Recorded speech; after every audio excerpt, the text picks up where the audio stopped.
Je serai bientôt père, pendant que toi, ma chérie, continue là, à tricoter tes chaussettes sans fin comme si le monde n'avait pas changé.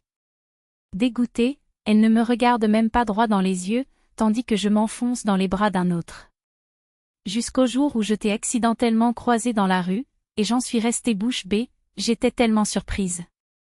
Bienvenue dans le club de ceux qui aiment les histoires que la vie écrit parce que la famille, mon ami, n'est pas cette image publicitaire parfaite pour la margarine. Soyons honnêtes, il s'agit parfois simplement d'une douleur déguisée en routine. Les doigts de Larry étaient toujours aussi agiles, tissant des points à une vitesse qui défiait la logique. Seul le bruissement des fils, le craquement des pelotes à moitié défaites et le bruit sourd des aiguilles rompent le silence. Ses lèvres murmuraient des chiffres, ses yeux entr'ouverts essayaient de voir quelque chose au-delà de la lumière jaune de la lampe. Sur le côté, Raïssa Nikitishna regardait, immobile, comme si elle assistait à un rituel. « Larry, ma fille, repose-toi un peu, donne du temps à ses mains, à ses yeux, » dit la belle-mère, d'une voix qui essayait d'être douce, mais qui ressemblait plutôt à un ordre déguisé. Et d'un seul coup, en un clin d'œil, toute la magie de cet instant s'est évanouie, remplacée par le poids de la réalité. Larry posa son tricot, et tendit les bras comme pour embrasser l'air, ses doigts noueux s'ouvrant comme des griffes fatiguées. « Oh, c'est vrai. J'étais trop excitée, a-t-il admis en se levant avec un soupir. Cette laine vierge est si douce qu'elle donne envie de ne jamais s'arrêter. Pouvons-nous prendre du thé, Raïssa ? Vika a dû déjà tout préparer. Il s'appuya sur la table pour se relever, mais sa jambe lâcha. La belle-mère tremblait, prête à la soutenir, mais Larry tenait bon, même si elle tremblait. « Tu vas bien ? » a demandé Ressa, l'inquiétude inscrite sur son visage. « Juste les jambes engourdies, rien de grand-chose, » répondit-il rapidement, comme s'il voulait mettre fin au sujet. Le médecin a dit que je pouvais rester assis, à condition de faire des pauses et de bouger. Ressa secoua la tête, méfiante. Elle savait que sa belle-fille mentait. Depuis des mois, Larry n'avait pas quitté ce coin, tricotant comme si sa vie dépendait de ses poings. La famille avait assez d'argent pour vivre des années, mais elle ne sait pas l'arrêter. Le psychologue a dit que c'était normal, que c'était une thérapie. Mais Ressa n'y croyait pas tout comme son fils, sa belle-sœur et son gendre n'y croyaient pas. Cette fille a perdu la tête, marmonna un jour le fils, alors qu'il pensait que personne ne l'écoutait. Il reste là comme une statue, sans vivre. Tu n'as pas de cœur, Romario, le gronda Ressa. Elle a subi une opération chirurgicale brutale, a perdu la chance d'être mère, si cela la calme, laisse-la tranquille.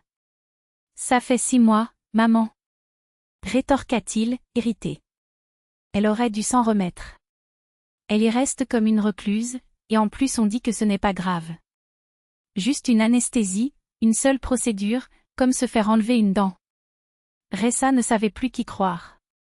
Le fils parlait comme si Larry exagérait, mais elle connaissait la vérité, sa belle-fille a failli mourir sur cette table d'opération. Une année de douleur, l'utopie d'un fils détruit à jamais.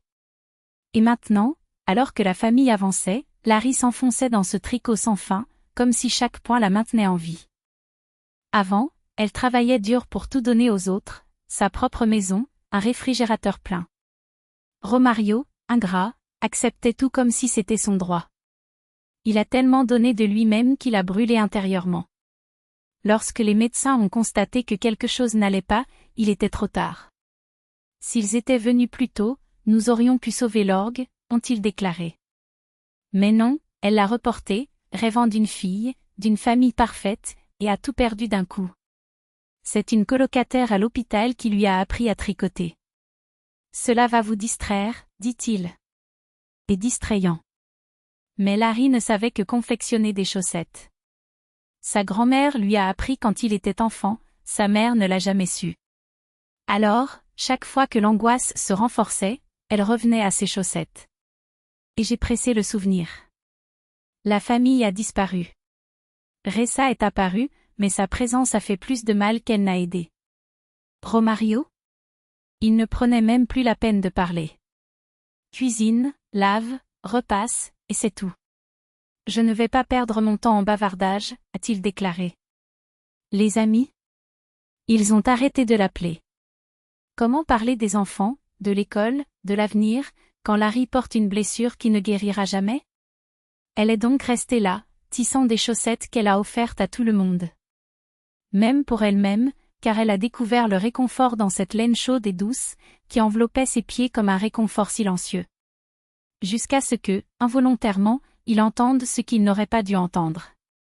Il voulait inviter Romario à dîner, il s'approcha de la porte entr'ouverte et entendit sa voix au téléphone, basse, intime. « Bébé, encore un peu de patience. Je ne peux pas l'abandonner maintenant, elle n'est pas bien dans sa tête. Quand j'irai mieux, je te dirai tout. » Larry poussa la porte d'un coup sec. « Dis-moi maintenant, » dit-il, et sa propre voix l'effraya, si froide, si étrange. Romario a mis son téléphone portable dans sa poche et a ri, d'un rire gêné. « Maintenant, tu ne comprends toujours pas ? » demanda-t-il en la regardant avec dédain. « J'ai une autre femme. Je serai bientôt père. Et toi ? » Il est toujours là, tricotant ses chaussettes inutiles. Elle n'essaya pas de l'arrêter lorsqu'il commença à rassembler ses affaires. Il n'y avait pas de mots pour cette douleur. Elle restait là, regardant sa vie s'effondrer au ralenti. La porte a frappé. Elle est restée seule. Il s'assit dans le fauteuil, ramassa les aiguilles. Il fit quelques boucles, puis, avec un cri étouffé, il jeta le tout dans un coin de la pièce.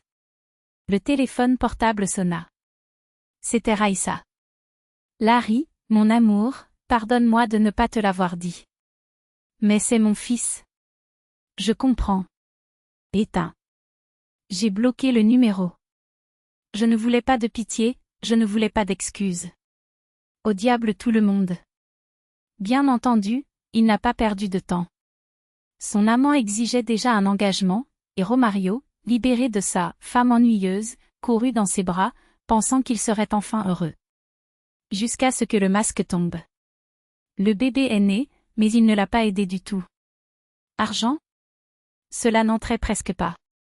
Sa mère arrivait à l'improviste, fouinant partout avec des conseils indésirables, toujours sous couvert des « inquiétudes ». Avant, il semblait parfait, il rentrait à la maison avec des cadeaux, plein de promesses. Maintenant, en vivant ensemble, la vérité est apparue au grand jour, colérique, égoïste, impossible à supporter. « Va chez ta mère !» a-t-elle crié après une énorme bagarre. « Je ne veux plus de toi ici. Et si tu reviens, j'appellerai la police. » Ils lui ont fermé la porte au nez. Seul, Romario a compris trop tard qu'il avait échangé une femme qu'il aimait même si elle était brisée contre une illusion de bonheur. Et Larry ? Il a continué à tricoter. Pas de chaussettes cette fois. Quelque chose de nouveau. Quelque chose juste à vous. Parce qu'au final, ce sont les points de suture qui l'ont retenu. Pas les gens. La réalité a frappé durement. Être père de famille était pire que simplement être mari et Romario l'a découvert trop tard. Sa mère l'accueillit sans poser de questions, juste avec de lourds soupirs. « Que s'est-il passé maintenant, mon fils ?» murmura-t-elle en secouant la tête. « Ne jamais apprendre ? Pensiez-vous que la vie allait être juste une fête ? » Larry, celle-là, est devenue folle. Elle est devenue obsédée par les enfants, comme si un bébé pouvait réparer ce qu'elle avait cassé. Et lui ? Je n'avais pas signé de contrat pour supporter ça. Il était jeune, beau ou du moins il le pensait. J'en trouverai un autre, meilleur, sans drame. Il est descendu dans la rue avec la même arrogance que d'habitude, mais les femmes ne l'ont même pas regardé. Et ce n'était pas une surprise, Romario n'avait plus le charme qu'il avait autrefois. Pantalon froissé, chemise qui sentait la veille, barbe mal rasée et haleine encore imprégnée de l'alcool de la veille, lorsqu'il s'était noyé dans la bière avec ses amis, prétendant que la vie ne l'avait pas humilié. Le lendemain, il s'assit sur un banc de la place, les yeux mi-clos face au soleil, observant le mouvement. C'est alors qu'il les vit. D'abord, la seconde épouse, poussant une charrette. À côté d'elle, Vary, également avec un bébé. Romario se figea, la mâchoire baissée. Ce n'est pas possible. Mais c'étaient eux qui riaient, parlaient, comme si le monde ne tournait pas autour de lui. Ils le dépassèrent sans même un regard, laissant dans l'air une traînée de doux parfums et de lait maternel.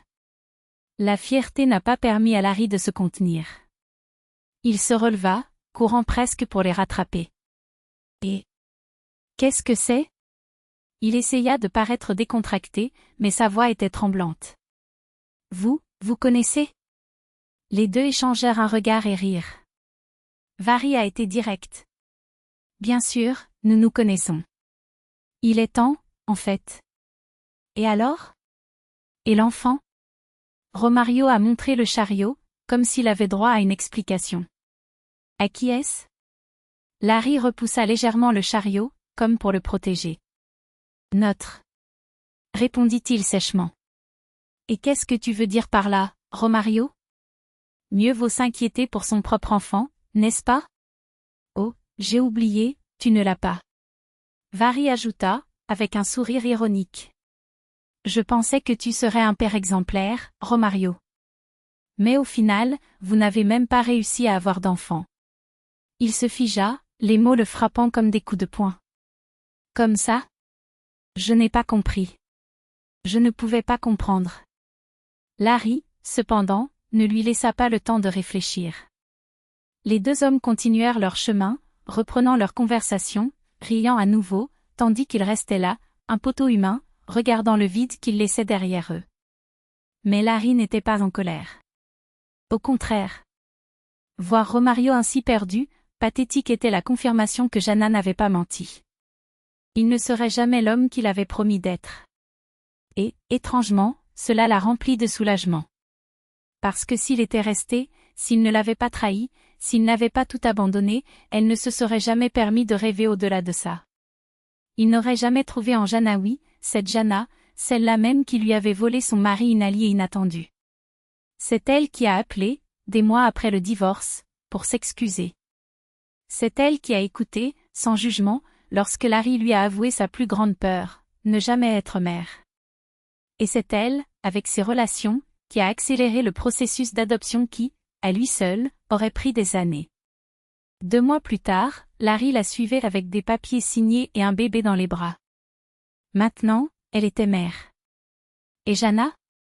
C'était la marraine. Romario?